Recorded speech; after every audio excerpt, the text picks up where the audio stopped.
ખેડૂતોના ખેડૂતોની 197 માગણીઓના લઈને આવતી 12 તારીખે ભારતીય કિસાન સંઘ દ્વારા એક આંદોલન છેડવામાં આવેલું, જે મોકૂફ રાખવામાં આવ્યું છે. એ બાબતે તમે શું કહેશો?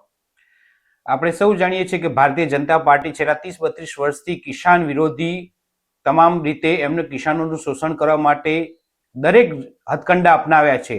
અને આના અનુસંધાને જ્યારે કિસાન સંઘે જ્યારે પહેલ કરી ત્યારે ખેડૂતોને એક આશા બંધાઈ કે ચલો આપણી રજૂઆત થશે અને 197 જે માગણીઓ ખરી એ તાલુકા પંચાયત, તાલુકા લેવલે, જિલ્લા લેવલે, રાજ્ય લેવલના તમામ ખેડૂતોએ પોતપોતાની રીતે પ્રશ્નો, પોતાના રજૂઆતો કરી છે.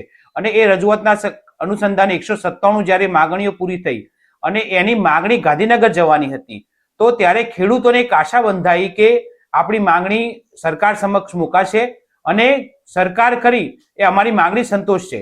પરંતુ ભારતીય જનતા પાર્ટી જે રીતે અન્ય આંદોલનો કચેડવા માટે માહેર છે, એ રીતે જે રીતે આપણે જોઈએ તો કિસાન સંઘનું જે આંદોલન કરવું એ એના નેતાઓ સીબીઆઈ, ઈડી, પોલીસથી ડરી ધમકાવીને ભારતીય જનતા પાર્ટીએ એને દબાવી દીધા હોય એવું પણ બની શકે છે.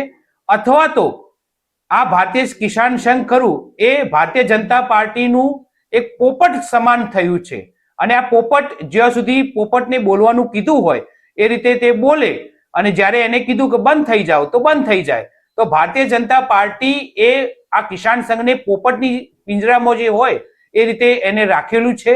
અને ખેડૂતોને જ્યારે જે આટલી બધી આશા બંધાઈ હતી, તો હવે આ આશાઓને જે સામે જે લડવાનું છે, તો હવે આમ આદમી પાર્ટી લડવા માટે તૈયાર છે.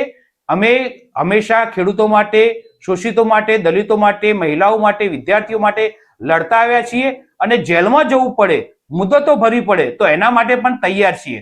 અત્યારે અમારા પ્રદેશ નેતા રાજુભાઈ કરપડા હોય, પ્રવીણભાઈ રામ હોય, અત્યારે જેલમાં છે. પરંતુ જે લડત લડી રહ્યા હતા કે કડદા કાંડનો, તો કડદા કાંડમાં એ રિઝલ્ટ લાવ્યા અને કડદો પ્રથા કરી એ બંધ થઈ.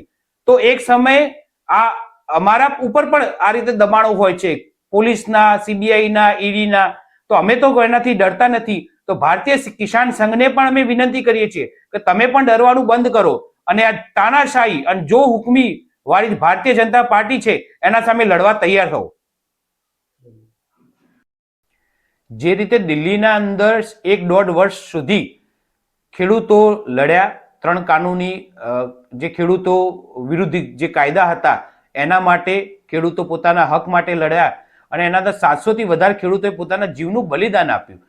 આટલું બધું આંદોલન હોવા છતાંય જ્યારે મોદી સરકાર એમના સામે ઝૂકી નથી, તો અત્યારે ખાલી ભારતીય કિસાન સંઘે ગુજરાતના અંદર ફક્ત આંદોલન કરવાની ચીમકી આપી છે અને એ પણ 2 દિવસ પછી થવાની છે.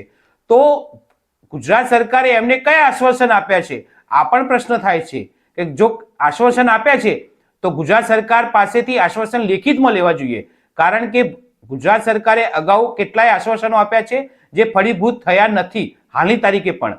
તો ભારતીય કિસાન સંઘે જો ખરેખર ખેડૂતો માટે લડવા માટે તૈયાર હોય અને ખેડૂત માટેની લડતી હોય તો ગુજરાત સરકાર પાસેથી લેખિતમાં એની માગણી સ્વીકારવી જોઈએ.